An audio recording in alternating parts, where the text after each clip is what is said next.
Bom dia a todos.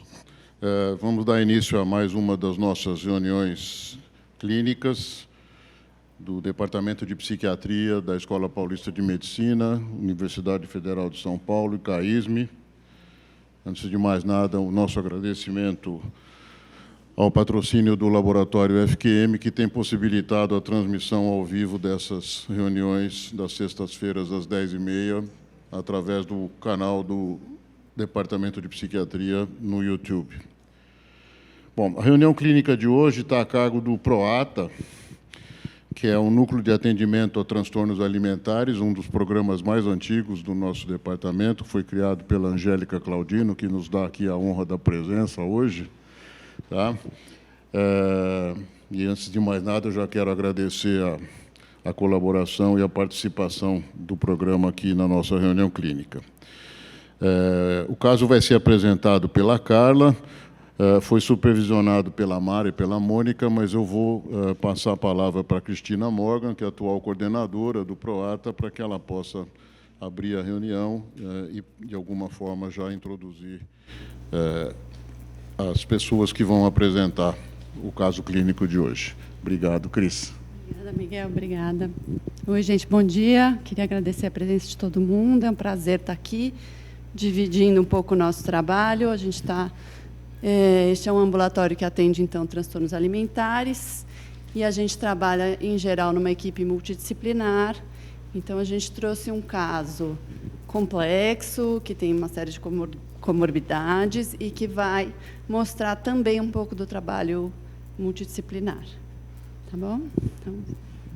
Ai, gente, esqueci de falar, importante. Temos aqui, desculpa, Angélica, eu tenho que fazer isso. Doutora Angélica Claudino nos deu a honra de estar aqui, é a fundadora do programa, esteve com a gente muito tempo, continua com a gente, mas veio poder estar aqui com a gente. Obrigada, Cris. Então, bom dia a todos. Eu sou a Mara, sou supervisora, sou psiquiatra, supervisora no PROATA, junto com a doutora Mônica. E nós construímos aí, pensamos a respeito desse caso e decidimos trazer em conjunto. E nós escolhemos esse caso porque é um caso muito interessante, é um caso extremamente complexo, que está conosco há 2 anos, mais ou menos, e vocês vão vendo aqui que a gente traz uma história construída, mas essa história ela veio fragmentada ao longo desses últimos 2 anos. Tá? É um caso que não é um caso de transtorno alimentar típico, e isso dá muitas possibilidades até para discussão em termos de psicopatologia do caso e tudo mais. É um caso bem atípico. É uma paciente bastante peculiar, e uma paciente com uma cronicidade importante e muito grave, que demanda muito da equipe multiprofissional.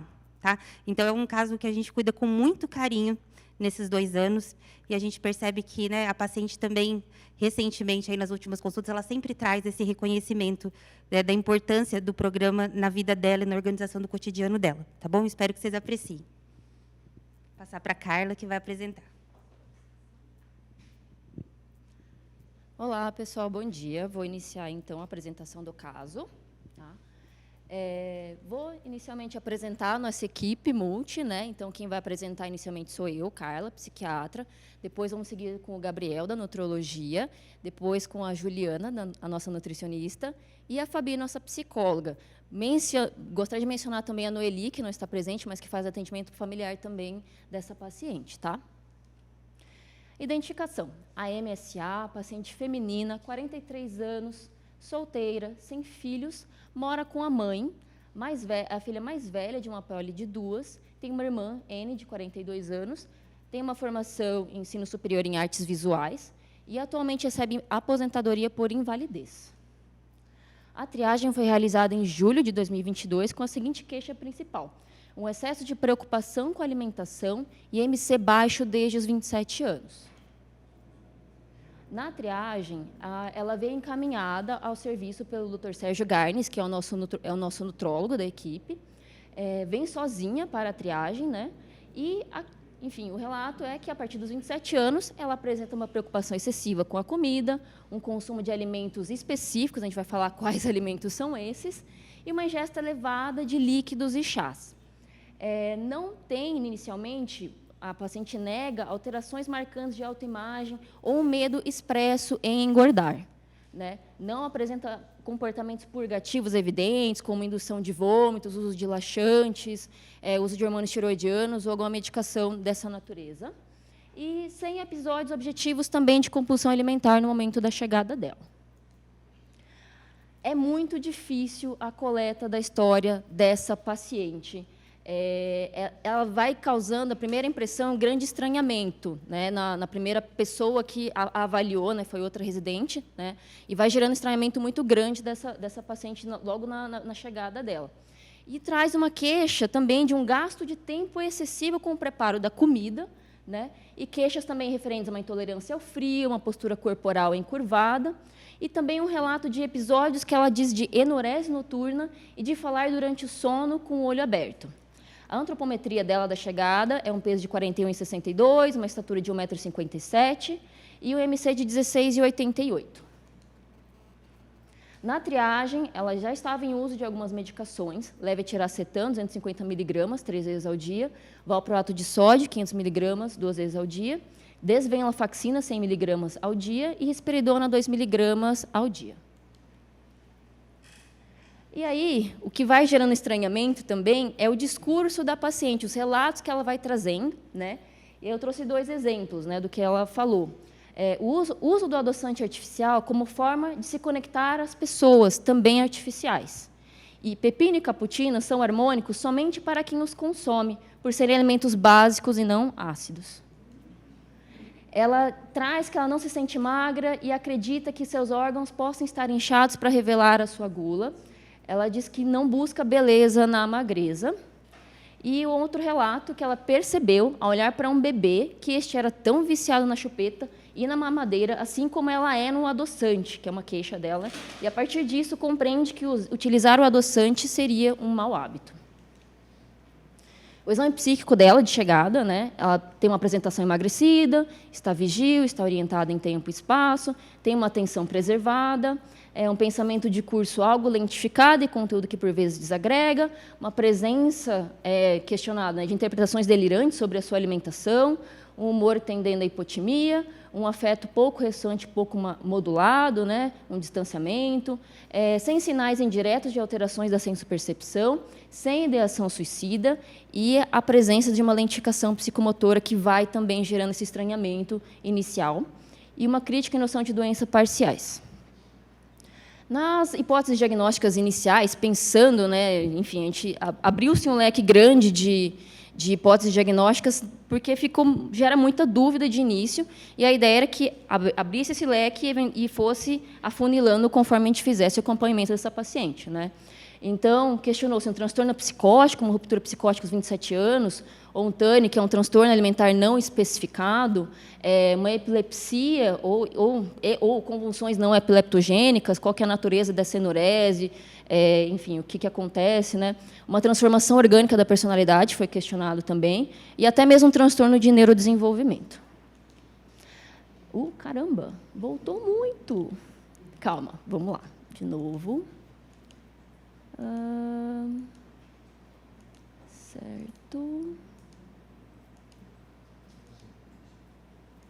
Certo, seguindo. Na coleta de dados objetivos, entendendo que a triagem foi muito incompleta, muito difícil de obter dados, a gente chama para comparecer a família, né? Ela mora com a mãe, então, de início, vem a mãe. A posteriori, quase depois de 1 ano de acompanhamento, a gente consegue um contato com a irmã dela, que mora em outra cidade, mora em outro estado, né? Então, é muito fragmentado mesmo essa busca por informações colaterais e dados objetivos em relação à história dessa paciente. A história dela, a história pregressa da moléstia atual, traz que a família percebe que ela tem restrições quanto ao consumo de alimentos contendo gordura desde a adolescência para controle da acne. Então, ela traz que ela já evitava alimentos mais gordurosos, pensando em não ter acne desde a adolescência, né? E iniciou uma dieta para fins de emagrecimento aos 20 e poucos anos. Fica muito difícil de entender 20 e poucos anos exatamente que idade que foi, né? Ela se sentia cheinha e ela chegou a alcançar um peso máximo de 60 a 62 quilos, que, considerando a altura dela, não chega a bater um sobrepeso, tá? Os familiares referem a alterações do comportamento alimentar mais importantes a partir dos 27 anos, que a irmã traz, né? Ela tinha um problema de controle sobre o alimento, via direto, abrindo e fechando a geladeira de pouquinho em pouquinho até a noite. Então, o que a irmã vai trazendo é que essa paciente vai passando um tempo muito expressivo no ambiente da cozinha da casa. Então, ela passa horas abrindo, fechando a geladeira, comendo, volta, come, volta. Então, fica uma coisa muito, com um tempo muito grande que isso vai acontecendo, né? E ela deixava bilhetes para a irmã também, se entristecendo com esse fato, né? Ela trouxe assim, um exemplo que a irmã trouxe, né? Oi, mana, hoje não foi um dia bom. Tive um derrame, que ela vai dizendo que é uma compulsão, né? E a mãe vai reparando também um comportamento de esconder a comida. Então, ela guardava um pedaço da refeição, mas atribuía que tinha consumido a refeição inteira, né? E depois, quando se via, ela tinha guardado em algum lugar, às vezes até em um lugar não adequado, por exemplo, um armário não refrigerado, né? E também uma percepção da família que o baixo peso, que vai se sustentando ao longo a partir dos 27 anos, está associado, sim, ao medo de engordar. E a paciente está em amenorreia secundária há mais de 10 anos, pelo menos desde os 30 anos. Ui, caramba!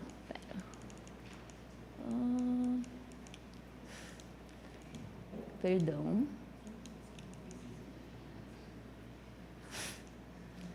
Um segundo, acho que está com um problema esse pointer. Gente, peraí. Pode ser. Pode ser, eu acho que vai precisar, porque tá... Passa direto no computador. Aham. Tá. Passa direto no computador. Certo. Obrigada, Cris.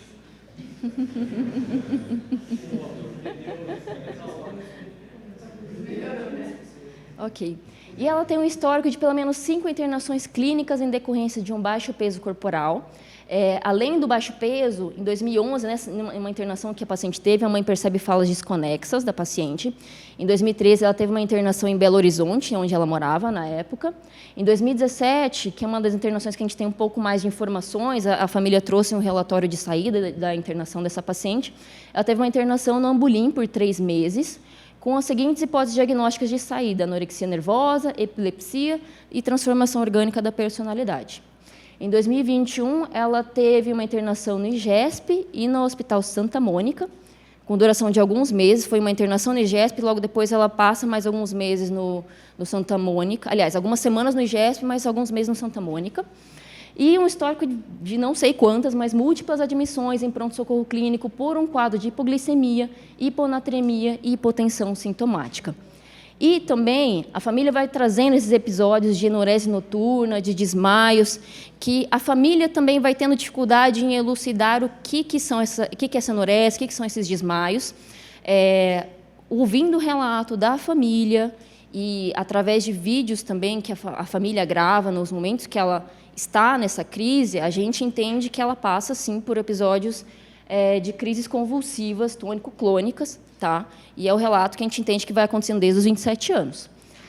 Também faz um acompanhamento ambulatorial pela neurologia, através de um plano de saúde que elas têm acesso, e tem um histórico importante de má adesão ao tratamento médico. Ela não vai aceitando essas internações, as internações são contra a vontade dela em determinados momentos, e isso vai gerando uma resistência muito grande dela em fazer a manutenção do tratamento ambulatorial.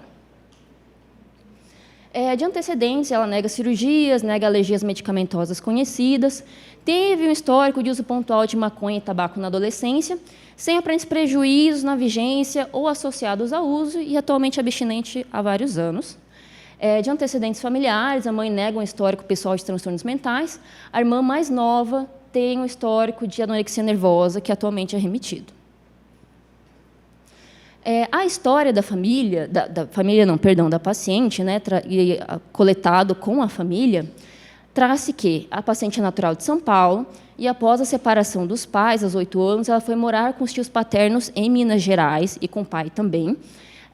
Eventualmente, a mãe retoma a guarda das filhas durante a adolescência, após um evento traumático aos 14 anos, que não é relatado pela paciente, somente a mãe traz esse relato, e o relato é de que essa paciente passou por um estupro, engravidou de um parente, né, da família paterna, e, a partir desse evento, a mãe retoma a guarda dessa filha, né, das filhas, na verdade, né.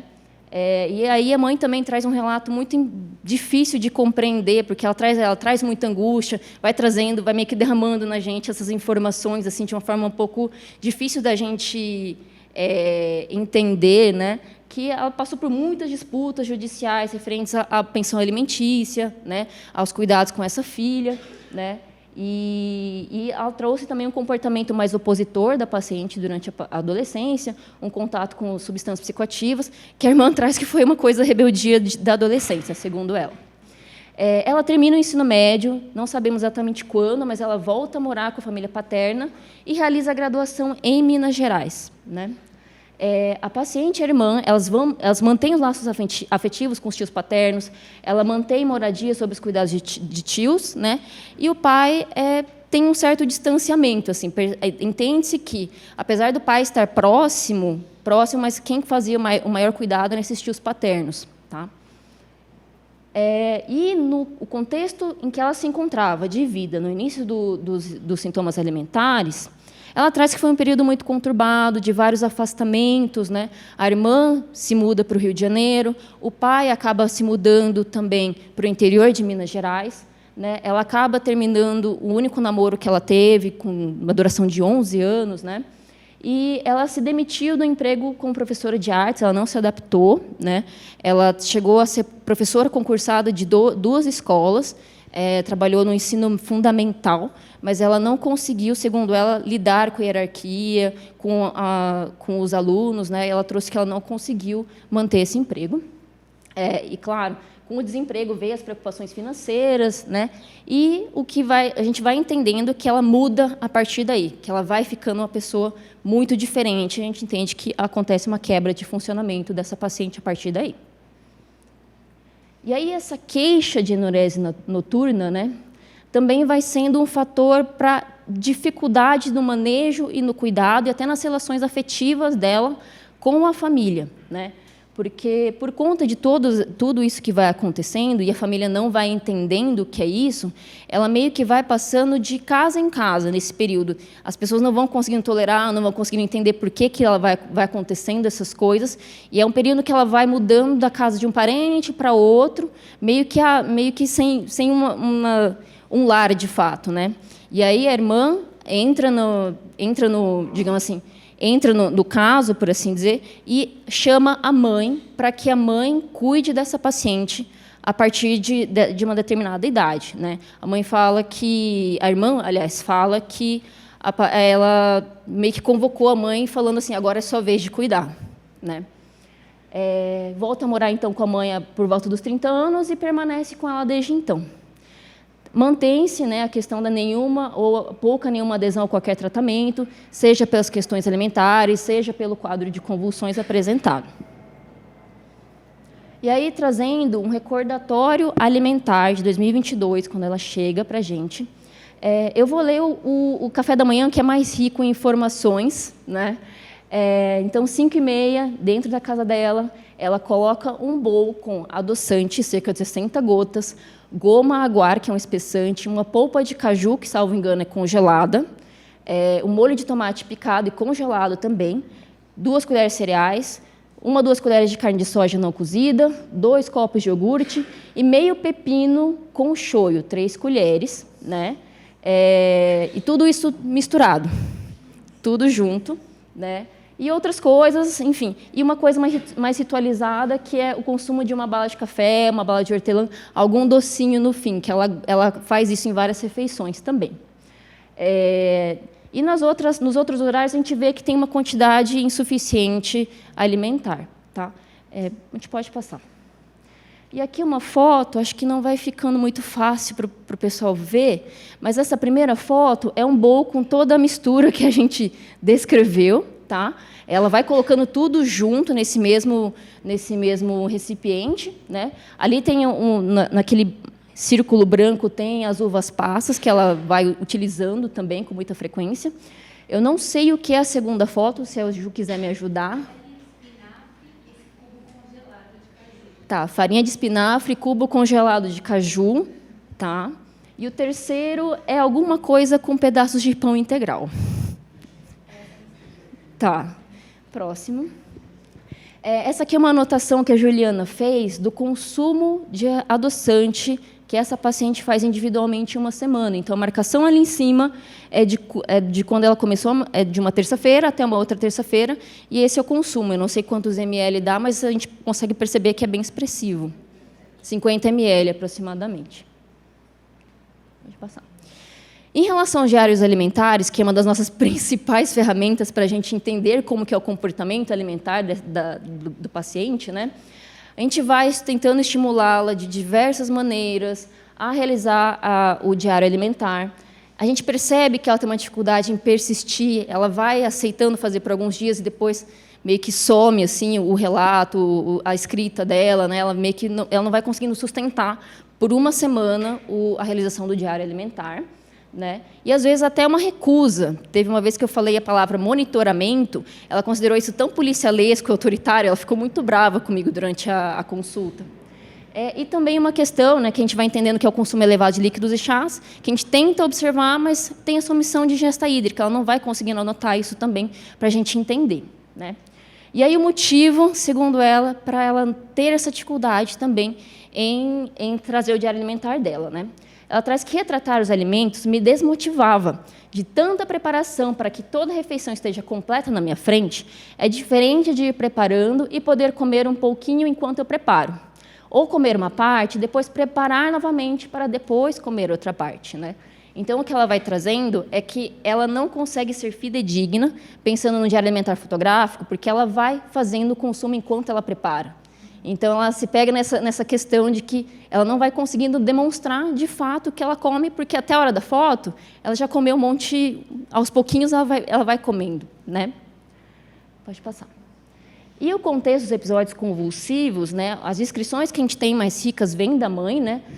As duas compartilham o mesmo quarto numa casa, e as convulsões ocorrem nas primeiras horas de sono, entre as 23 e 1h. Algumas vezes, a paciente acaba nem se levantando e ela acaba tendo uma convulsão noturna num colchão que fica no assoalho. Ela não dorme numa cama, de fato, ela fica num colchão. Em outros episódios, ela acaba levantando.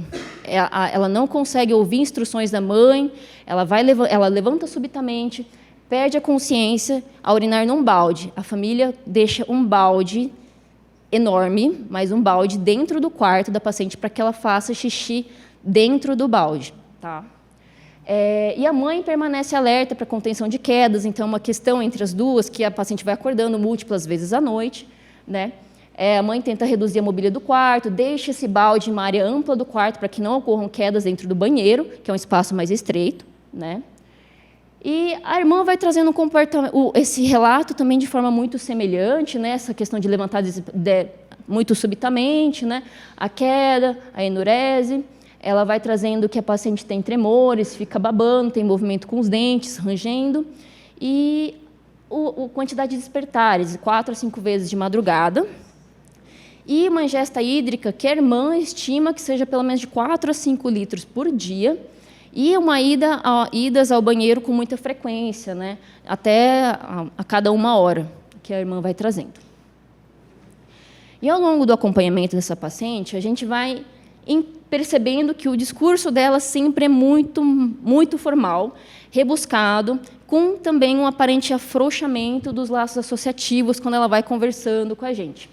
Ela vem trazendo um objetivo de uma busca de uma alimentação e um estilo de vida equilibrados, né?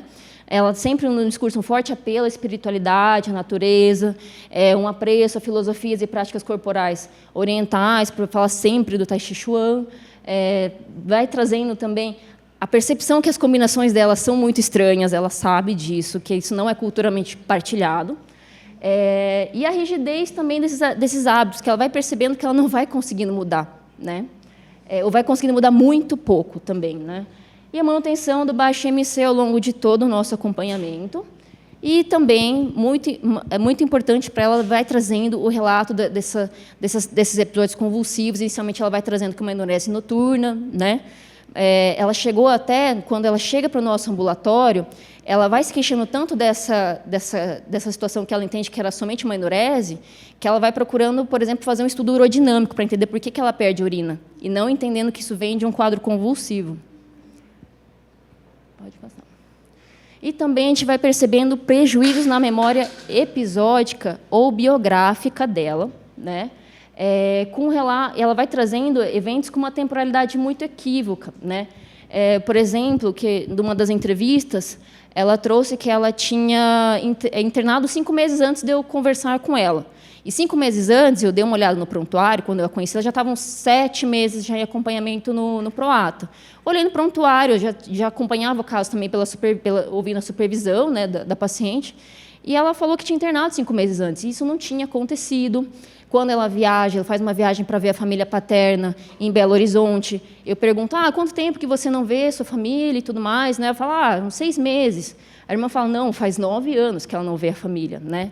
Então, ela vai trazendo essa dificuldade de trazer a temporalidade da vida dela. Né? Não persiste, né, nas tarefas para monitoramento do sono.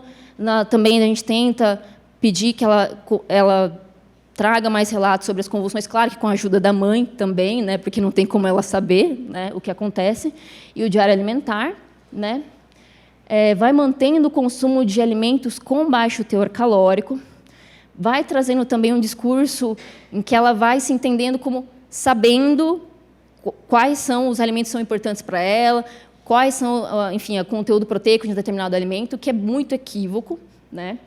E o medo de engordar e um ganho de peso indefinidamente. Eventualmente, ela vai trazendo isso de forma mais clara, né? Que ela vai considerando isso como um ciclo vicioso, que é uma coisa que ela não gostaria que isso acontecesse com ela. E aí, trazendo um pouquinho da relação com a mãe, que é muito difícil, a mãe é a única cuidadora dessa paciente, né?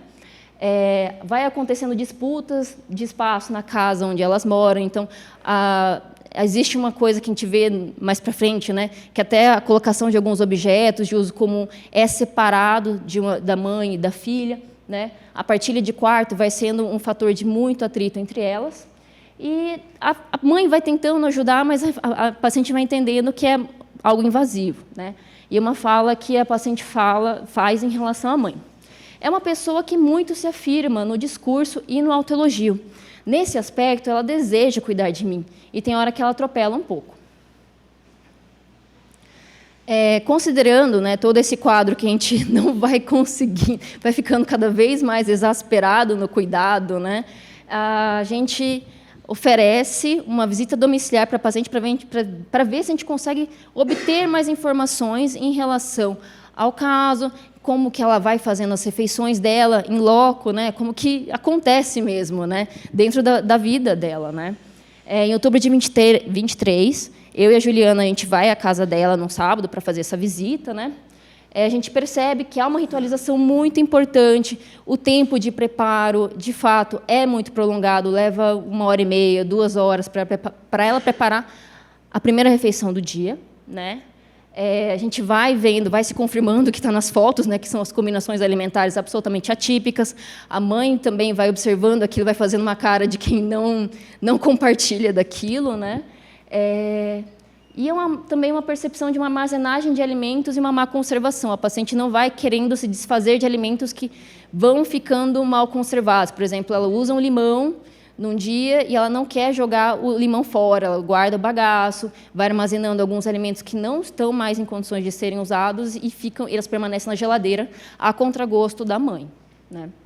A gente percebe também uma ingesta hídrica elevada, pelo mais de 2 litros só de manhã, que foi o período que a gente permaneceu com ela. E a gente vê o balde. O balde que vai sendo falado, né, nos relatos, né, que realmente ele está no quarto, ele é usado como pinico, né? Percebe-se pela estrutura do balde que ele não é preparado para ser uma privada improvisada, né?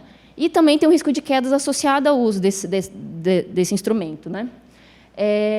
E, apesar da lentificação psíquica, né, que a gente vai vendo, né, A paciente nos convida para fazer um passeio num parque próximo da casa dela, e, nesse momento, ela consegue andar mais rápido do que nós. A gente sentiu vergonha, assim, pensando no nosso sedentarismo, né? Pode passar. E aí, 2022, meio de 2023, a gente vai conhecendo essa paciente, vai entendendo que ela tem um quadro refratário, só que a coisa começa a pegar no segundo semestre de 23, quando começam as intercorrências com ela, tá? Então, em outubro e novembro de 23, ela passa 3 semanas internada no IGESP por aumento de frequência das convulsões e a mudança no padrão, ou seja, ela vai convulsionando mais vezes, ela vai tendo convulsões fora do horário que a mãe considera o esperado, né, que é o horário noturno, então a mãe vai ficando com medo que ela convulsione na rua sozinha, que aconteça algo pior com ela, né? E é ofertado um manejo com nutrição parenteral total, com ômega 3, o Gabriel vai explicar um pouco mais em relação a isso, né? E foi, segundo o relato, houve uma redução da frequência de crise durante a internação, foi visto também hiponatremia, foi diagnosticada uma insuficiência adrenal nessa internação e considera-se, aventa-se que as convulsões seriam secundárias a alterações metabólicas, né? Essa paciente sai da internação com aproximadamente 41 quilos, IMC 16 e 63. E conversando com a paciente, vendo o que ela vai trazendo em relação à internação, como que ela entende, né, o quadro alimentar dela, ela traz algumas falas, né? Talvez eu não tenha melhorado o consumo de carboidrato complexo, por medo. Se eu dei alguns passos em relação ao lipídio, por outro lado, fiquei com medo de se estagnar no meu corpo, e isso virar uma gordura parada. Eu quero uma energia dinâmica em mim. E aí a gente questiona, como que você acha que esse medo vem para você? Porque me faz lembrar que ainda não estou tão otimista quanto muitos seres sonhadores, que já estão vendo seu potencial, seu sucesso, relembrando as coisas boas que dá conta de fazer. Em dezembro, aquela época maravilhosa de excesso de ambulatórios, né, Natal, Ano Novo, essa paciente tem uma queda da própria altura, com fratura da mandíbula, em Florianópolis, na casa da irmã. Ela passa por um procedimento cirúrgico em Florianópolis mesmo. A mãe aventa a possibilidade de que ela tenha convulsionado e por isso ela tenha feito essa queda tão abrupta e tão violenta, né? E ela traz também que a paciente aparentemente estava desorientada, ela estava com o rosto ensanguentado e a paciente falou, não se preocupe, isso aqui é suco de beterraba. Na primeira semana de janeiro, depois dessa operação, a mãe, enfim, leva ela imediatamente ao IGESP, entendendo que ela ainda não estava bem, que ela ainda estava tendo episódios convulsivos, né?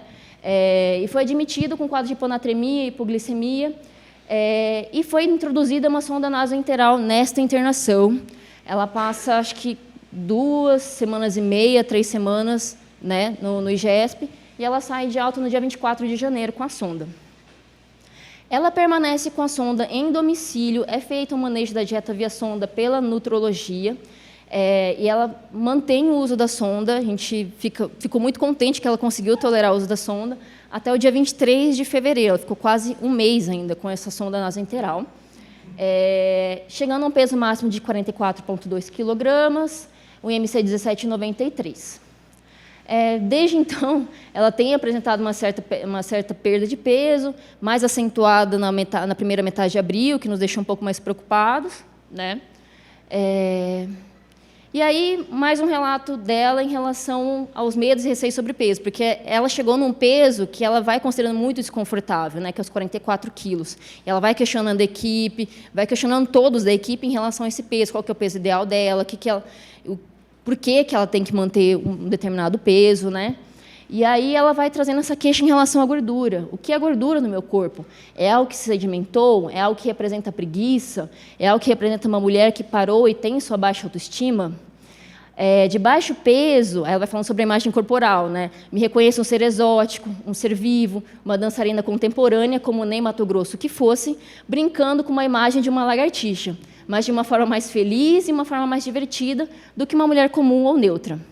Desse período, que não seria característica de músculos e estarei ganhando um pouco de gordura no corpo, a gordura, assumir isso emocionalmente, então o que pode me ajudar nesse sentido? Comer pela boca dá muita resistência de fato, tem uma quantidade lipídica que dá para notar. É um processo digestivo que não ia saber compor junto a uma refeição, é um movimento muito realmente bem concebido. Aqui vou mostrar alguns gráficos mostrando o peso dela, vou ser bem breve, né? Quando ela chega para a gente em julho, ela está com MC 1688, chega em MC máximo 17,2 em setembro, né? Pode passar. Já em 2023, no primeiro semestre, a gente vai percebendo uma queda paulatina do IMC dela, chegando a IMC de 15, então ela vai saindo de um quadro moderado para um quadro mais grave, né? Considerando IMC. Que vai se mantendo, infelizmente, nesse patamar, até que ela interna, né, em outubro, e aí tem um novo incremento no IMC dela, mais para frente. Aqui o IMC dela do último ano, né, desses últimos meses, né, desse ano, que ela chegou ao IMC 17,93, que ela não vai novamente conseguindo sustentar, está apresentando uma nova queda. E aí os problemas que a gente levantou nesses 2 anos de acompanhamento dela. Apesar de um bom vínculo com a nossa equipe, ela tem uma dificuldade importante em incorporar mudanças sugeridas pela equipe, como ampliação do repertório alimentar, aos prejuízos em cognição, nas funções executivas, na memória, não sustenta o ganho de peso após as internações, e ela trouxe um comportamento de burlar a balança. Então, a bonita se ingeria quantidades grandes de chuchu, algum outro alimento para, digamos assim, se sentir mais cheia, e, de uma certa forma, estar na consulta com um peso maior do que o real, né? Então, talvez as nossas aferições não tenham sido nem verdadeiras, né? E um comportamento de esquiva para com a familiar, né? Entendendo que ela tem um relacionamento conturbado também com a familiar, então ela passa horas caminhando pela cidade. Ela tem o bilhete único, então ela vai para muitos lugares, ela consegue circular bastante na cidade.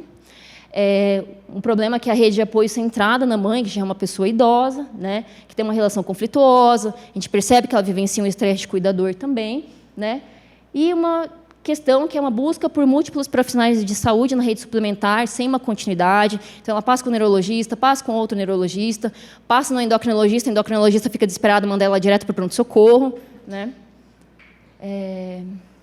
E as hipóteses diagnósticas, né, considerando o que a gente vem construindo de hipóteses. Então, no início do segmento, a gente se questionou um transtorno psicótico com uma ruptura aos 27 anos, um transtorno alimentar não especificado, questionou-se a epilepsia, convulsões não epileptogênicas, uma transformação orgânica de personalidade, ou um transtorno de neurodesenvolvimento, né?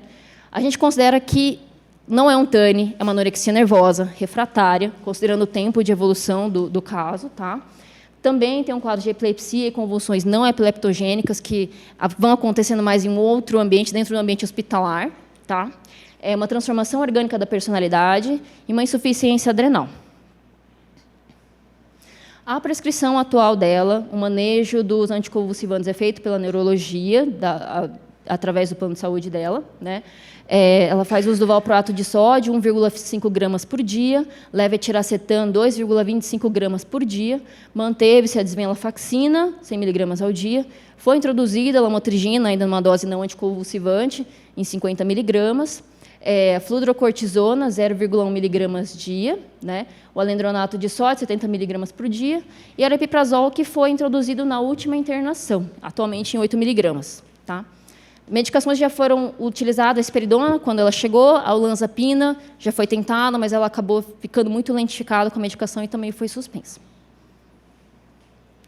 Essa é uma foto que ela tirou para a gente, de muito bom gosto, eu considerei que ela mostra um caramujo, tem toda uma construção estética da foto. Elogiei essa foto quando ela me manda, e mais tarde ela me dá esse caramujo de presente na consulta. E, bom, da parte da psiquiatria é isso. Gabriel.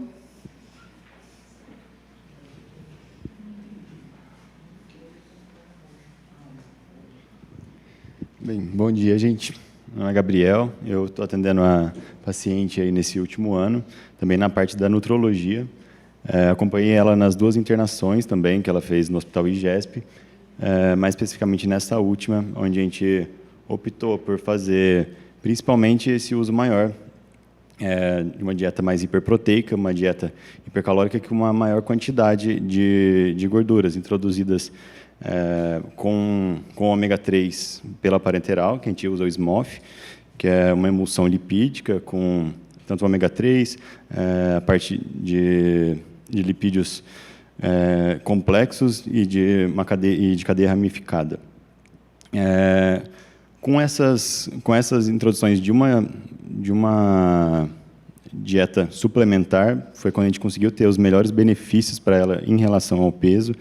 E até mesmo na parte clínica, vista as convulsões, nas internações a gente não viu nenhuma crise convulsiva. Nessa última, ela teve uma crise convulsiva só.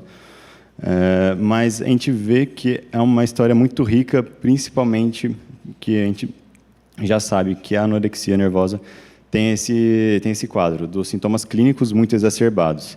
E ela parece que assim, a gente está falando sobre um livro, mas na verdade não, são todos os sintomas que ela tem. Assim, os sintomas clínicos básicos, na última consulta ela relatou bastante da queda de cabelo, de unhas também, onicomicose tem com maior frequência, fadiga, ela sempre tem um relato, apesar desse relato dela andar bastante, de caminhar bastante, ela se queixa dessa fadiga quando você cumprimenta a paciente. A gente vê muito essa intolerância, essa hipotermia, mão gelada dela, que é uma relação bem específica da anorexia nervosa, a amenorreia, como já foi dita, bradicardia e também a desidratação. O que acontece com ela? Pode passar, fazendo favor? As complicações, principalmente clínicas, ficam um pouquinho ruim de ver, mas principalmente as alterações que são mais vistas são as alterações endócrinas e as alterações do sistema nervoso central na paciente. Alterações endócrinas que foram diagnosticadas pela equipe, a insuficiência adrenal, que a gente vai ver que, por conta disso, a gente tem uma dificuldade cada vez maior para a gente levar esse caso adiante, para a gente ter esse real benefício da paciente. Ela tem uma hiponatremia crônica, secundário também a insuficiência adrenal dela, mas secundário também essa ingesta hídrica muito aumentada, de 4 a 5 litros de líquidos ao dia, através de água, chá.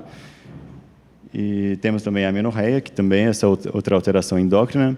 E a gente avalia laboratorialmente essa hipocalemia, hipocalcemia, ou seja, baixa de cálcio, baixa de magnésio e baixa também de fósforo nos exames, que podem ter como correlação uma perda de massa óssea na paciente.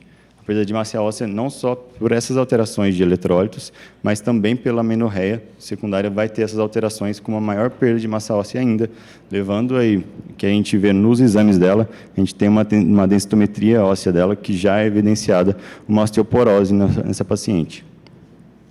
No sistema nervoso central, essa redução de ingesta, principalmente proteica e lipídica, que a gente vê bem evidenciado nela, a gente leva muito a quadro de convulsões. Vou falar um pouquinho melhor sobre essas convulsões mais para frente. Pode passar, por favor. E como que aconteceu essa insuficiência adrenal da paciente? Esse baixo peso dela, desde aí, dos 27 anos, esse baixo percentual de gordura na paciente, a gente vai avaliar principalmente a parte metabólica dela.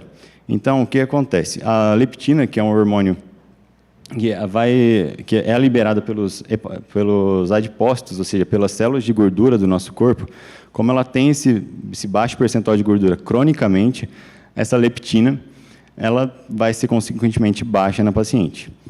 O que acontece? É uma cascata da parte do eixo, hipotálamo, hipófise e adrenal na paciente.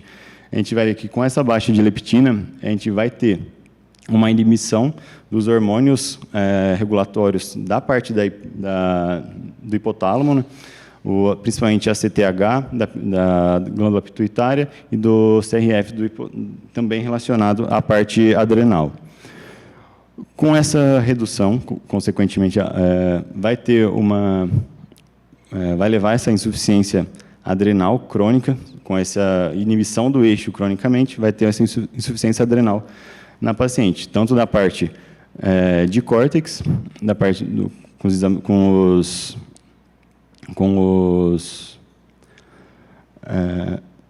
a parte endócrina de cortisol e também nas partes da parte adrenal, da medula adrenal também. Isso também é consequência não só da anorexia, mas a gente é visto já em várias doenças, hipóxia, principalmente na parte de alguns outros desvios, mas a gente vê muito evidenciado isso como uma consequência da anorexia nervosa da paciente ter toda essa insuficiência adrenal relacionada a esse caso. Pode passar, por favor. O que é isso? Essa redução dos hormônios reguladores, principalmente, como eu disse, o hormônio adrenocorticotrófico e também o liberador da corticotrofina, tanto do hipotálamo quanto neurohipófise, vai ter redução dos dois eixos de hormônios da adrenal, principalmente glicocorticoides. A gente vai evidenciar essas alterações e complicações clínicas da paciente. Essa hiponatremia, ela chega para a gente com sódio de 125, com uma dificuldade bem importante para a gente melhorar esse quadro. Quando a gente conseguiu com mais facilidade ter essa melhora foi através de nutrição parenteral, que a gente consegue ofertar com uma maior quantidade disso os eletrólitos para ela. Essa perda de peso sustentada, então a gente vê que, apesar de todas as refeições, apesar de todo o plano alimentar, a própria doença que foi desenvolvida pela anorexia nervosa, que é a insuficiência adrenal, causa essa perda de peso sustentada. Então, fica cada vez mais difícil esse manejo por conta disso também. Por isso que foi, além disso também, outro caso que leva a várias idas ao pronto-socorro são as hipoglicemias. Podem ser uma das causas também das crises convulsivas dela. Então, a gente... vou falar um pouco mais especificamente delas também, mas a gente avalia também essa causa. Como redução dos mineralocorticoides, a gente vê uma letargia maior da paciente e também essa hiponatremia hiposmolar da paciente também. Pode passar. Bem, a amenorreia dela. A amenorreia dela, a gente sabe que até era um dos critérios diagnósticos para anorexia nervosa, mas essa redução, principalmente de consumos de fonte de colesterol por parte da paciente, faz com que tenha uma inibição desse eixo hipotálamo, hipófise gonadal da paciente, causando uma inibição do GNRH, com uma inibição principalmente de FSH e LH, que são dois hormônios relacionados a essa amenorreia crônica. E, em relação a isso também, a gente vê que o estrogênio baixo dela também vai ser uma outra causa que leva a uma redução da fixação de cálcio nos ossos, levando a essa osteopenia, consequentemente, a osteoporose dela. Vê cada vez mais o quadro clínico vai mais se abrindo esse leque de todas as complicações. A osteoporose, como eu disse, é por conta das alterações de eletrólitos, principalmente essa redução de cálcio, de magnésio e potássio cronicamente, por diversas causas, principalmente a parte alimentar, com uma redução, e ela acaba consumindo muito mais alguns alimentos específicos que não têm tanto essa alteração. Como a redução dos hormônios sexuais, como foi dito, e com as consequências clínicas dela, teve essa queda com a consequente fratura de mandíbula em janeiro desse ano, e também ela tem uma perda de dentes também crônicas. Na última consulta, ela ia sair daqui, já ia para uma nova extração dentária. Pode passar. E as convulsões. Nessa última internação, no Hospital IGESP, ela foi investigada a partir da ressonância, um eletroencefalo, todos eles sem alterações, visto e corroborando com nossa suspeita, que é mais uma convulsão secundária à anorexia nervosa, a todo esse quadro clínico da paciente. E as possíveis causas dentro da doença da paciente são as como foram ditas. A hipoglicemia causada pelo jejum, redução dos glicocorticoides, redução dessa ingesta proteica crônica dela e redução da ingesta lipídica. Essa redução da ingesta lipídica causa principalmente uma degeneração da bainha de mielina, causando, além das convulsões, essa lentificação importante que ela acaba levando também.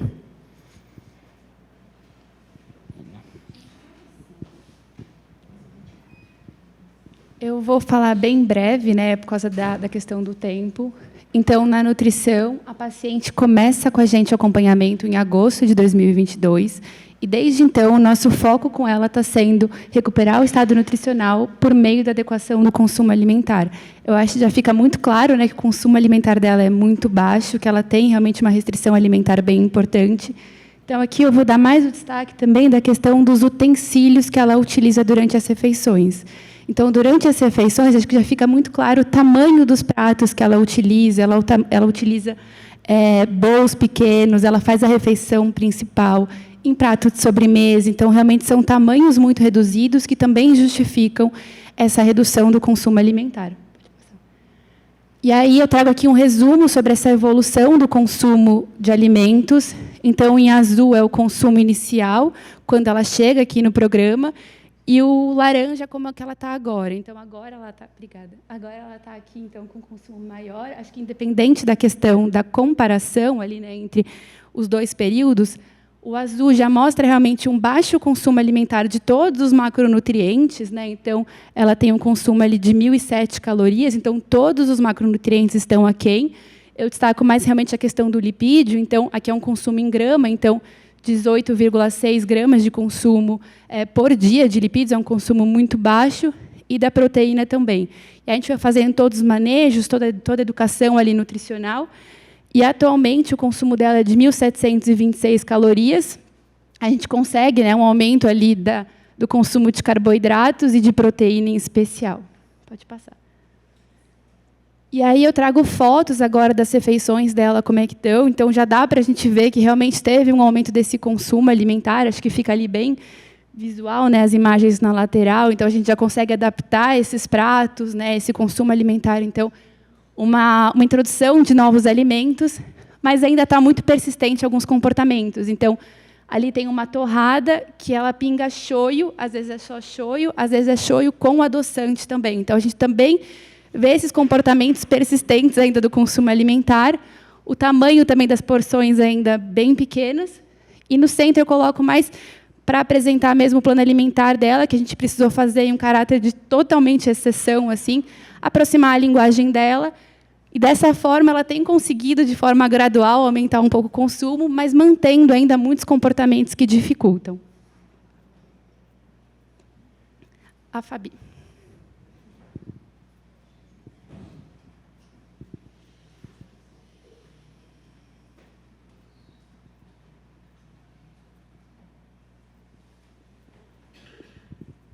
Bom dia a todos.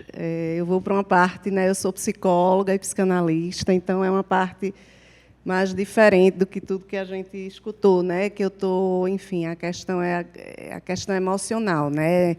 Um pouco dessa paciente que está comigo desde outubro de 22. No início era bem mais difícil, né? Ela apresentava uma rigidez com relação ao tratamento. A anorexia nem era a principal preocupação, né? A queixa dela eram as crises convulsivas e o fato dela estar sem trabalho, que é algo que a deixa bastante, ainda hoje, né? Mas, enfim. E aí, a primeira sessão, logo na primeira sessão, ela fala da importância da arte na vida dela. E aí eu fiquei atenta e eu acho que a gente construiu uma relação de confiança, que a gente chama na psicanálise uma relação transferencial, a partir dessa questão da arte, e virou um tema assim bem central do tratamento dela. Pode passar, por favor.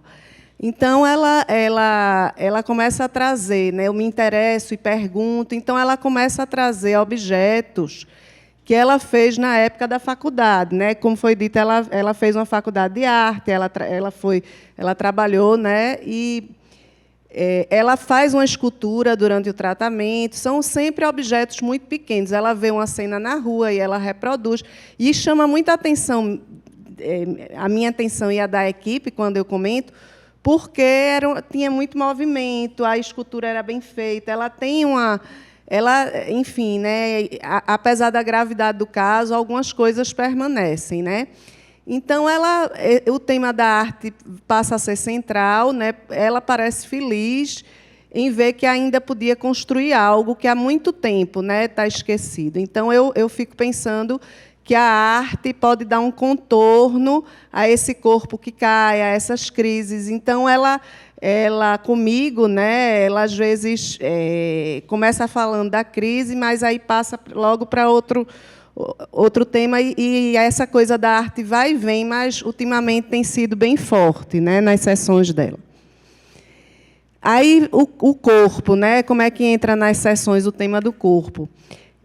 Ela, embora no começo ela não falasse muito da anorexia, não era uma questão, ela foi por conta da mãe, ela começa a se questionar, né? Como é que ela chegou a esse ponto dessa magreza, né, de emagrecer tanto. Ela diz: me olhei de perfil e vi uma caveirinha.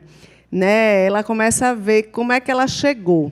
E vai questionando a rigidez, a postura corporal, a questão da sexualidade e da feminilidade. Não sou a mulher que já fui. Porque ela já teve, né? Ela teve um namorado, ela tinha uma vida sexual ativa. Então, ela começa a trazer questões que enfim, ela tinha muita dificuldade, né, em poder falar. E ela mesma, é interessante, porque ela vai associando a anorexia como um escudo ante a sexualidade. Aí ela traz as questões clínicas, né, que foram faladas, a amenorreia, a postura corporal, a própria consciência do corpo, a osteoporose. Ela diz, né, que a questão da dificuldade com o próprio desejo sexual. E durante uma internação que ela teve, ela diz assim que ela foi se dando conta de que teve uma parada em seu corpo de mulher, com todos esses sintomas clínicos, né? E aí o desejo dela começa a aparecer através da vontade de dançar. Ela começa a falar também como já fez isso na vida, a capoeira angolana, o gingado, a yoga.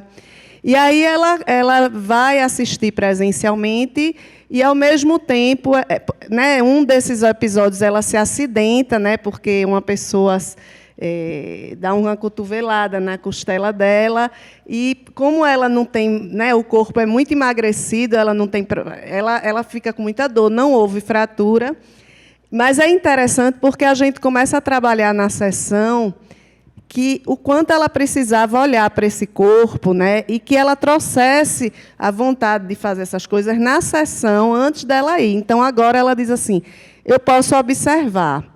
Né? Então, eu trago para ela que observar também é uma forma de estar presente e o quanto ela precisa cuidar desse corpo para ela poder voltar, inclusive, a fazer, né, a dança, a capoeira. Então, ela está indo e ela mesma está dizendo: eu não vou fazer, eu vou olhar. Então, é um certo cuidado com esse corpo que desvanece, né? E ela começa a ir às exposições de arte. Ela foi chamada até para, não sei se ela contou a vocês, a coordenar uma exposição, né, tal. Pode passar, por favor. Então, ela começa a trazer objetos na seção, né, da cultura japonesa. O origami tem sido muito valorizado como algo que já esteve muito presente na vida dela. É interessante porque, no começo, ela trazia objetos mais simples, que ela foi retomando, fazendo. Esse do meio é um peixe com a boca que abre e fecha, né? E aí eu aponto para ela, a boca também se abre, né? Quer dizer, ela pode abrir a boca, né, e fechar, quer dizer, ela pode comer, né? A gente trabalhou um pouco. E o último ela faz já com vários tipos de papéis. Então, ela tem tido algo a vivifica, né? Algo dá um certo, vamos dizer assim, sai do tema do mortal, da coisa do corpo que cai, que ela. Eu tenho tentado que ela olhe um pouco para algo que ela possa vivificar durante as sessões, né? Se sentir mais viva. Enfim, eu acho que o caso é muito grave, é um caso muito atípico, mas eu percebo que ela tem construído algumas coisas do ponto de vista da psicologia bem importante. Eu acho que era isso. Obrigada, gente.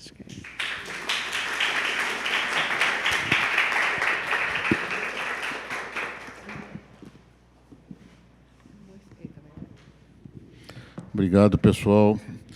Excelente apresentação. Quero destacar aqui o fato desse atendimento multiprofissional, né? São tantas as facetas, né, que foram trazidas. Eu me senti, num certo momento, aí, um pouco inundado de informações, sem saber muito para onde olhar. E eu acho que isso tem a ver exatamente com cada olhar que foi se somando na medida em que as apresentações foram se sucedendo, né? Então, tem várias possibilidades de discussão desse caso, né? Realmente é um caso extremamente rico do ponto de vista da nossa atenção e acho que um excelente exemplo do quanto a gente, lá no nosso consultório sozinho, somos realmente muito pouco para dar conta daquilo que, de alguma forma, os pacientes apresentam para a gente, né?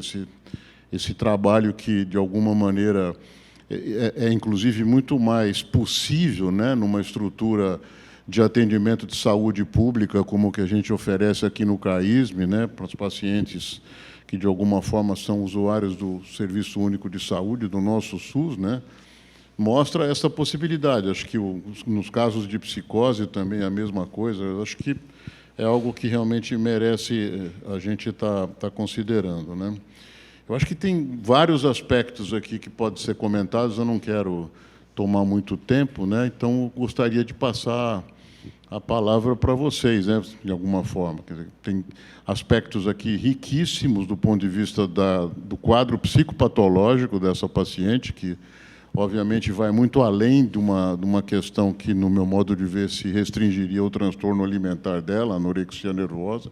Acho que vale a pena algumas considerações do ponto de vista da história de vida dessa paciente, do ponto de vista mais psicodinâmico ou psicológico, as questões orgânicas, né, até que ponto são todas elas consequentes da doença dela ou são comorbidades que, de alguma forma, se apresentariam de qualquer maneira. Ou seja, tem várias maneiras de se aprofundar aqui.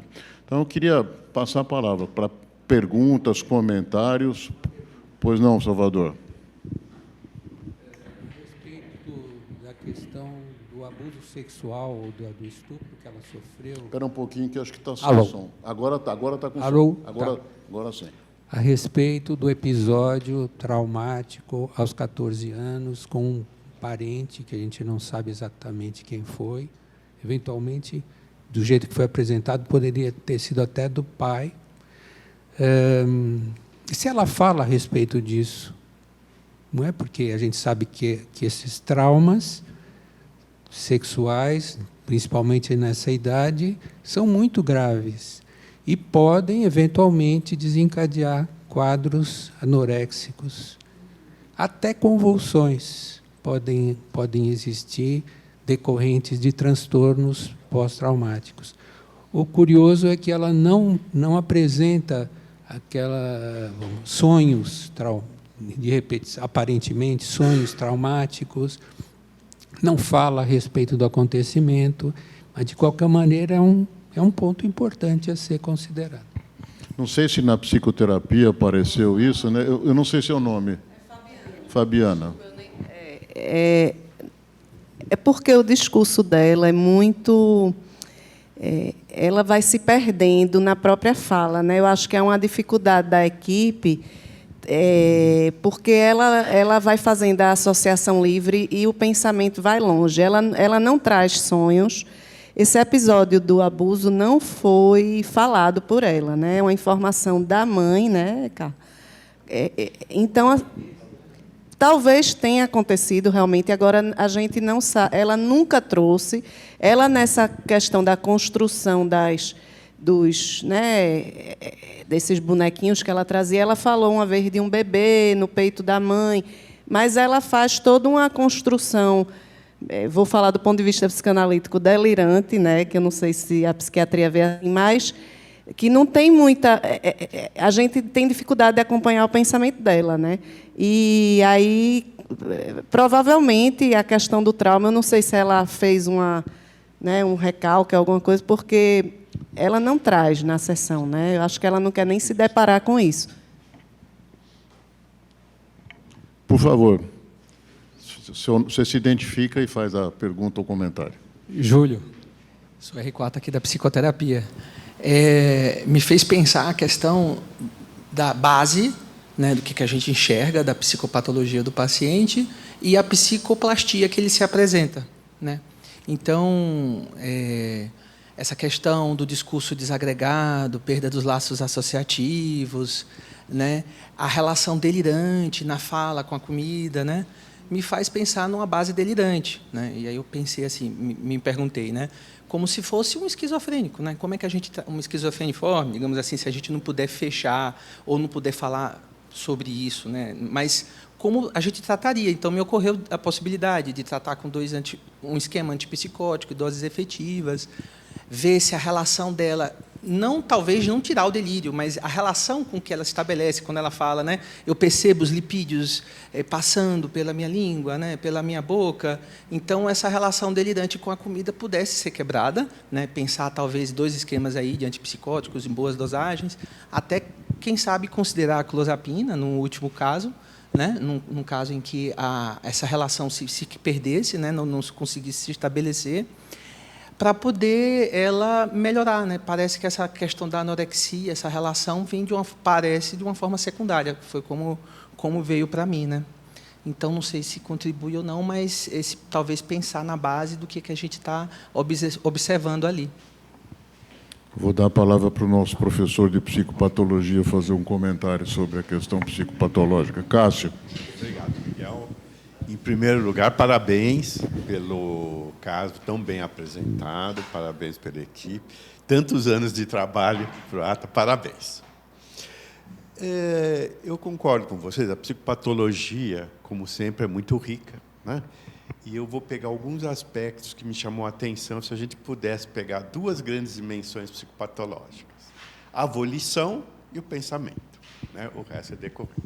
A volição, que os quadros de transtornos alimentares de qualquer natureza têm, que é uma alteração do desejo até a ação. Então, ela entra nisso, aquilo que antigamente chamava as perversões alimentares, né?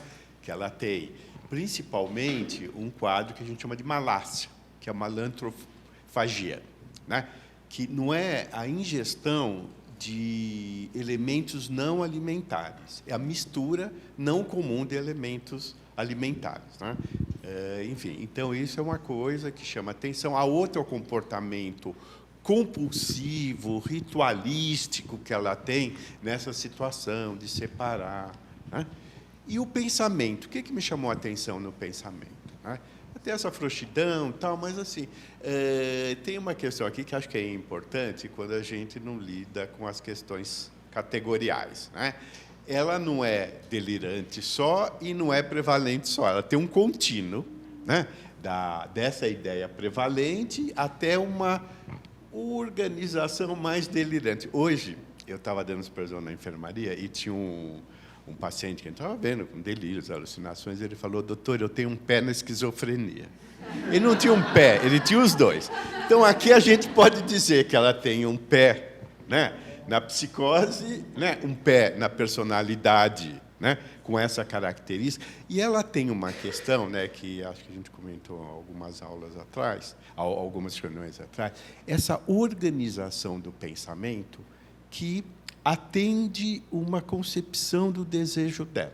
Então, isso dá com isso, o lipídio, a gordura, e isso, só aquilo que a gente chama de pensamento veleitário, ou pensamento desejoso. Quer dizer, ela cria uma narrativa em cima de um desejo dela e, obviamente, não confronta com a realidade. É isso, eu sou aquilo, tal, que é muito comum em transtornos de personalidade, né? Esse tipo de pensamento, que não é o pensamento mágico do obsessivo, mas é intrusivo por uma organização que faz um sentido para ela, um desejo. Então, com todas essas características. Então, essas coisas que me chamaram mais a atenção, né? Essa conduta, tal. Então, a gente fica nessa questão. Ela é delirante, né? Ela tem um pé na psicose? Tem. Ela tem um pé numa organização obsessiva? Tem. Ela tem um pé na transtorno de personalidade? Tem, né? Então, isso que a gente está falando é um conjunto.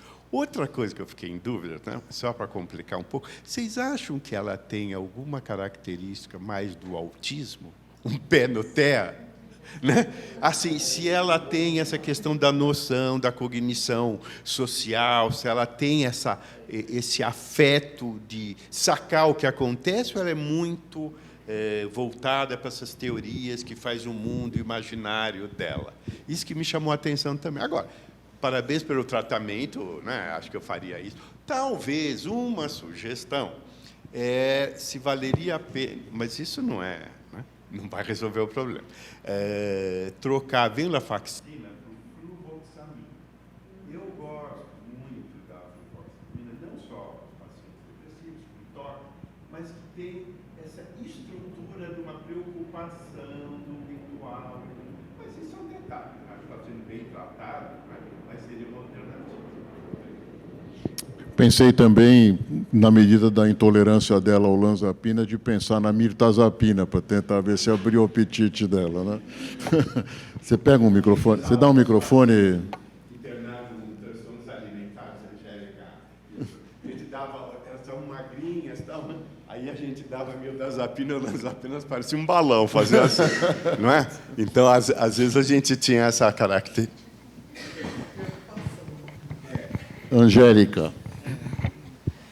Bom, achei brilhante o preparo do caso. Eu não participei, tá, gente? Então, quero parabenizar realmente a equipe do PROATA, que, enfim, não só coletou os dados e apresentou de uma forma bastante detalhada, também me senti inundada de informações, e, mesmo assim, ainda restam questões que eu fiquei pensando aqui, que tinham a ver com o desenvolvimento, o neurodesenvolvimento mesmo, ponto que o Cássio acabou de questionar, assim, como é que foi o desenvolvimento dela na infância e questões alimentares na infância, se elas existiram, né?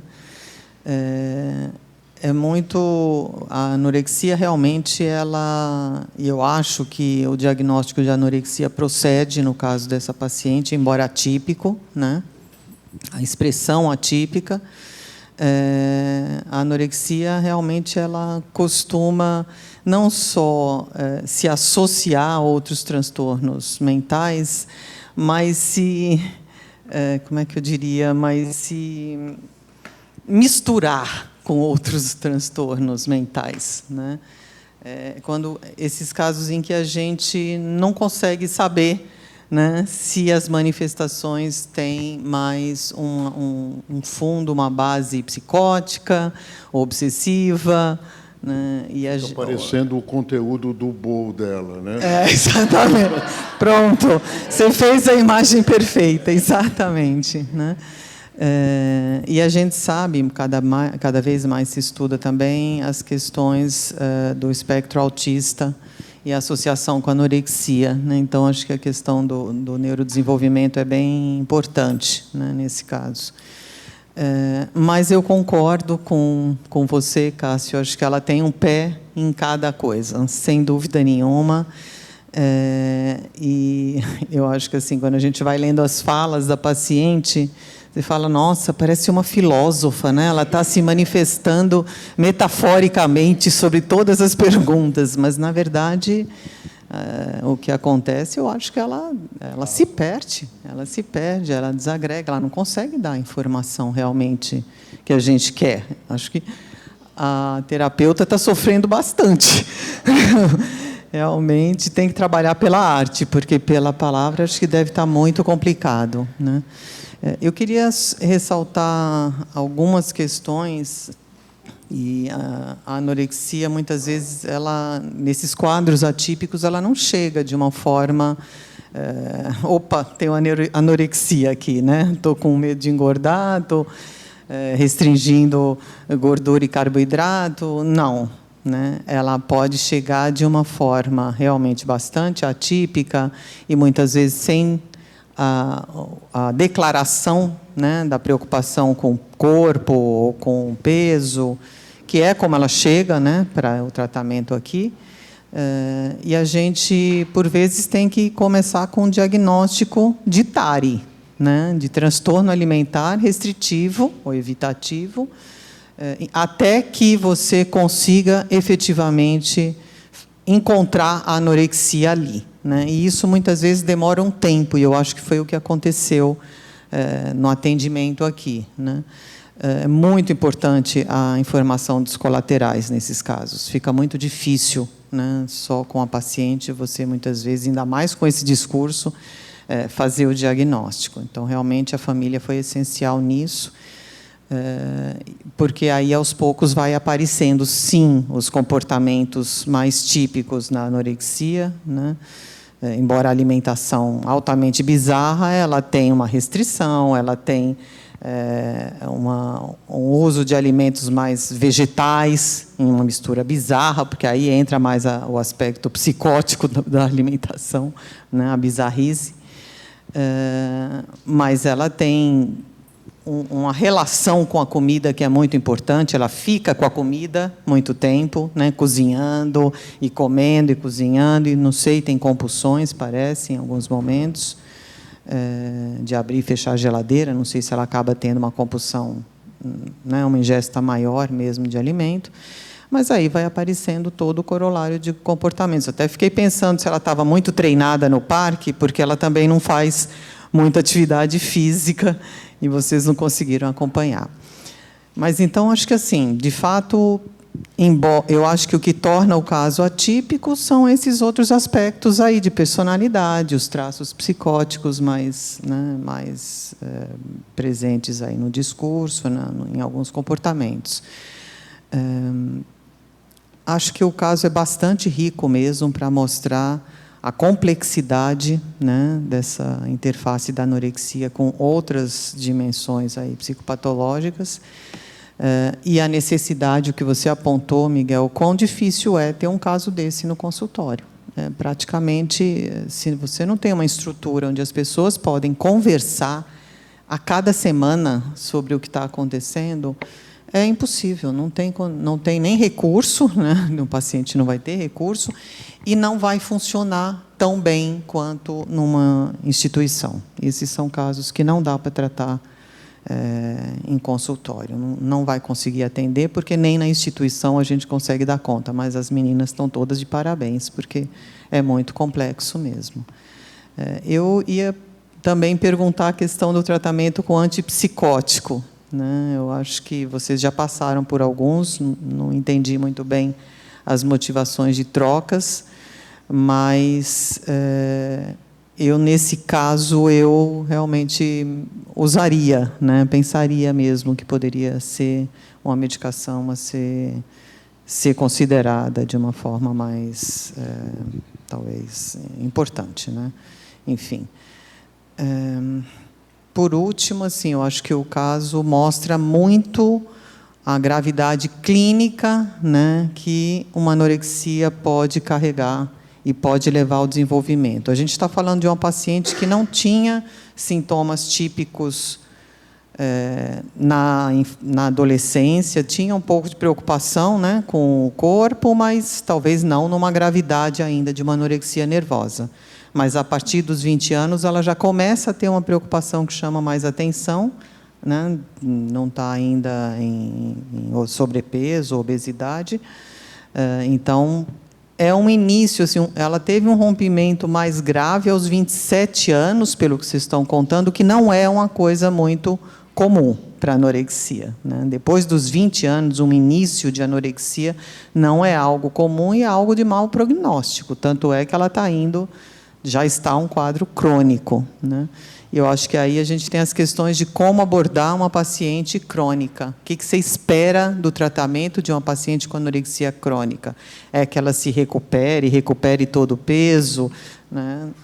Acho que não. A essa altura do campeonato, se a gente conseguir manter essa paciente minimamente se alimentando de uma forma um pouco mais saudável, com nutrientes que deem conta aí dos distúrbios hidroeletrolíticos que ela tem, que geram as convulsões e tudo mais, os quadros metabólicos, a gente já está dando um passo muito grande. Então, acho que a nutrologia, a nutrição tem um papel bastante importante em conseguir administrar esses aspectos nutricionais da paciente, né? A gente não está tão preocupado que ela tem um IMC 18,5, né, nesse momento. Desde que esse IMC aí em torno de 17, 16,5 consiga dar conta de manter essa paciente estável, caso contrário, ela precisa de internar mesmo, não tem como, não tem opção, né? É um paciente que vai demandar, em alguns momentos, as internações. Mas, super parabéns, eu gostei muito do caso. Sérgio Blay. Pode passar a linha, já. Parabéns aí pela apresentação, realmente extremamente ilustrativa. A pergunta era só mais na questão da estratégia mesmo de tratamento, né? Porque acho que só uma instituição para dar conta disso, nesses casos, não tem outro lugar, né? Mas a questão é, no sentido de dar acompanhamento crônico, eu imagino que o lugar preferencial onde essa moça está é com a mãe, né? Onde é o convívio cotidiano, etc. E como é que vocês pensaram ou pensam, né, se a questão estratégica, né, de introduzir a mãe como um sujeito, né, um ator que possa ser um braço estendido, vamos dizer assim, do PROATA, né, no sentido de dar manutenção, adesão a essas coisas todas que vocês estão falando, né, para além dela vir aqui umas tantas vezes por semana, né, mas alguém que está lá às 24 horas com ela, né? A pergunta era essa. Eu acho que é até interessante, porque eu fiz uma consulta essa última semana, trazendo a mãe também, porque a minha proposta era tentar trazer a mãe mais presente, então acompanhar as refeições dela. Mas, como a Carla bem disse, a mãe já está muito exausta de todo esse acompanhamento. Então, a minha proposta até era fazer refeição junto com ela, falar, deixa eu, né, te ajudar aqui, como é que a gente faz essa introdução de alimentos. Aí eu pedi para elas fazerem um diário alimentar, cada uma fazer um. Aí a mãe depois me mandou um áudio de 5 minutos falando, ela já colocou tudo o que precisava. Então, a mãe está se mostrando realmente muito cansada desse processo. Então, a gente tem tentado trazer, né, eu falo da parte da nutrição, depois se a Carla quiser adicionar alguma parte também, a gente tem tentado trazer, mas ela está muito exausta, ela está muito cansada, ela não consegue ali realmente trazer. Aí a fala que ela trouxe para mim foi, o que eu consigo fazer é deixar o alimento disponível. Daí a gente vai trabalhar nessa ideia. Então, vamos disponibilizar esse alimento, mas também tem essa resistência.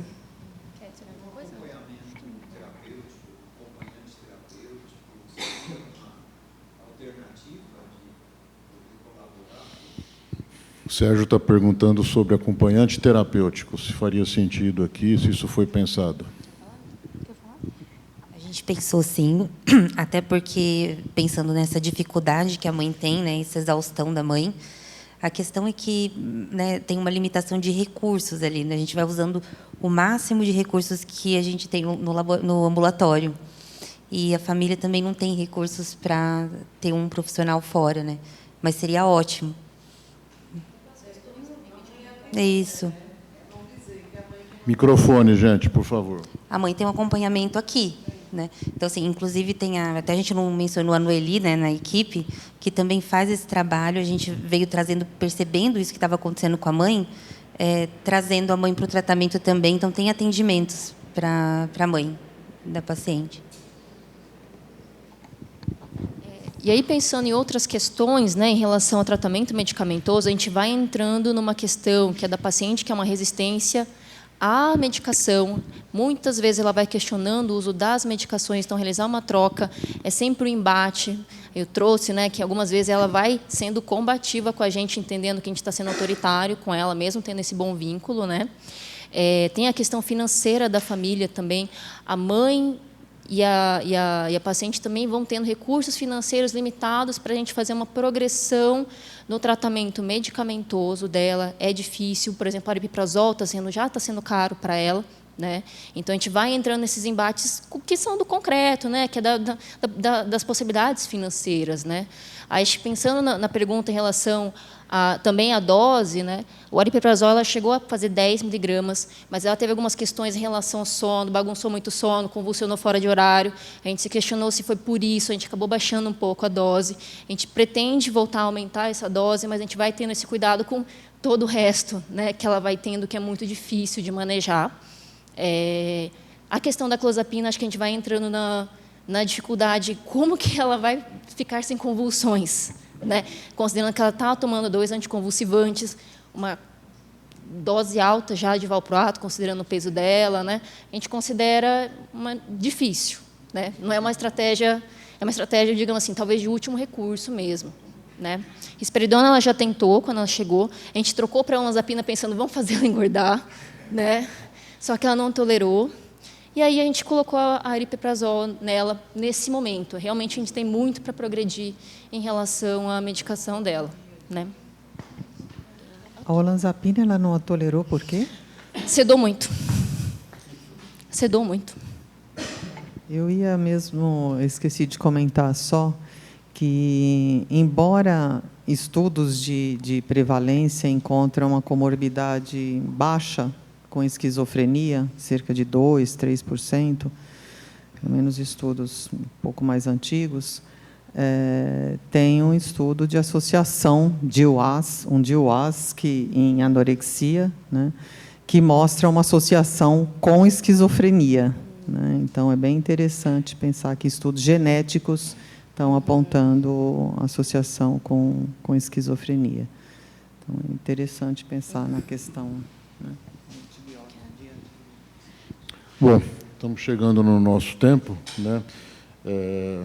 Realmente, acho que um caso daria para a gente ficar conversando aqui, acho que mais tempo, né? Eu estava aqui pensando, essa moça, um pouco em cima do que foi falado de um início tardio do quadro dela, num dos slides vocês apresentaram uma série de aspectos que, de alguma forma, antecederam aquela quebra lá, de uma certa forma, nos 27 anos, né? Várias coisas. Uma delas é que ela tinha um namoro de 11 anos que tinha terminado. E esse namoro, quer dizer, deve ter começado lá por volta dos 16, ela engravidou aos 14, né? Fiquei pensando, puxa, 11 anos namorando, né? A gente não sabe nada desse namoro, né? Então, a questão da dificuldade das informações através da palavra, né, que a Angélica estava colocando, ou seja, tem... Isso, tem várias coisas ali que contribuíram para o início, vamos dizer, o desencadeamento do quadro que ela apresenta até a atualidade. Mas, enfim, são um pouco dos limites que a gente tem, tanto no nosso aspecto de cuidar, quanto no nosso aspecto de timing, né, de horário. Então, bom, não vai dar. Já estamos no nosso tempo, já. Quero agradecer mais uma vez a equipe, realmente foi muito interessante o caso, muito bem apresentado, tá? E espero contar com vocês proximamente numa outra reunião clínica. Muito obrigado, gente.